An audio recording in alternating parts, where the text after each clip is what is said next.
வீரபாகுவை கண்டதும் பத்மாசுரன் அகோரமாக சிரித்தான். அடே நீயா? அன்று நீதானே எனது அவைக்கு தூதனாக வந்தவன். அன்றே உன்னை கொன்றிருப்பேன். நீயோ மாய வடிவில் தப்பிவிட்டாய். இப்போது ஒன்றும் கெட்டுவிடவில்லை.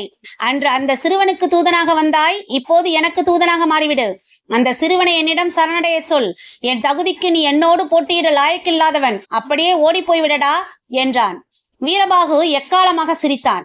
அடே அசுரா, நான் நினைத்தால் இக்கணமே உன் தலையை கொய்து விடுவேன்.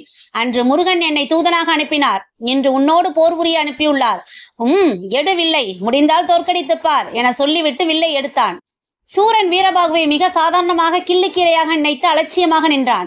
வீரபாகு பல அம்புகளை அவன் மீது எய்தான். அவை சூரனின் இரும்பு உடல் மீது பட்டு வளைந்து நொறுங்கியதை தவிர சிறு சிராய்ப்பு கூட ஏற்படுத்தவில்லை.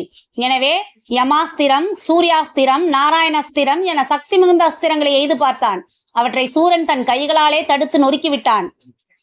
பத்மாசுரனின் இந்த அமிர்த சக்தியை எண்ணி வீரபாகு வியப்படைந்தான். சிவனின் அருளை பெற்றவன் அழிப்பது என்றால் சாதாரண காரியமா? அது மட்டுமல்ல, அவனை அழிக்கும் சக்தியாகவும் சிவனே முருகனாக அவதாரம் எடுத்துள்ள போது வேறு யாரால் அவனை சாய்க்க முடியும்? வீரபாகு மனம் தளரவில்லை. தன்னிடமிருந்த ஒரே அஸ்திரமான பாசுபத அஸ்திரத்தை எய்தான். பாசுபசாஸ்திரம் பல பாம்புகளை உள்ளடக்கியது. அது விஷத்தை கக்கி கொண்டு பாய்ந்தது. சூரனும் அதே போன்ற அஸ்திரத்தை எய்யவே ஒன்றையொன்று கடித்து கொண்ட பாம்புகள் மாய்ந்தன. அந்த அஸ்திரங்கள் அவரவரிடமே திரும்பி வந்தன. இதை பயன்படுத்தி கொண்ட சூரபத்மன் பல பானங்களை அனுப்பி வீரபாகுவின் வில்லை ஒடித்து விட்டான். வீரபாகு மீது பட்ட அம்புகள் அவனை மயக்கமடைய செய்தன. வீரபாகு களத்தில் விழுந்த பிறகு பூதக்கணங்கள் அசுரர்களுடன் கடுமையாக மோதினர்.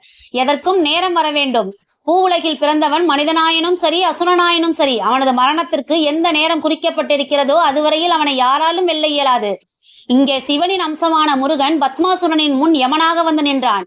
பத்மாசுரா, என் வீரர்களை வெற்றி கண்டு விட்டதாக மமதை கொள்ளாதே. இதோ நான் இருக்கிறேன். உன் படையை சந்திக்க இதோ எனது பெரும் படை இருக்கிறது. வீணாக அழிந்து விடாதே. என்னிடம் சரணடைந்து விடு என்று முழக்கமிட்டார் முருகன்.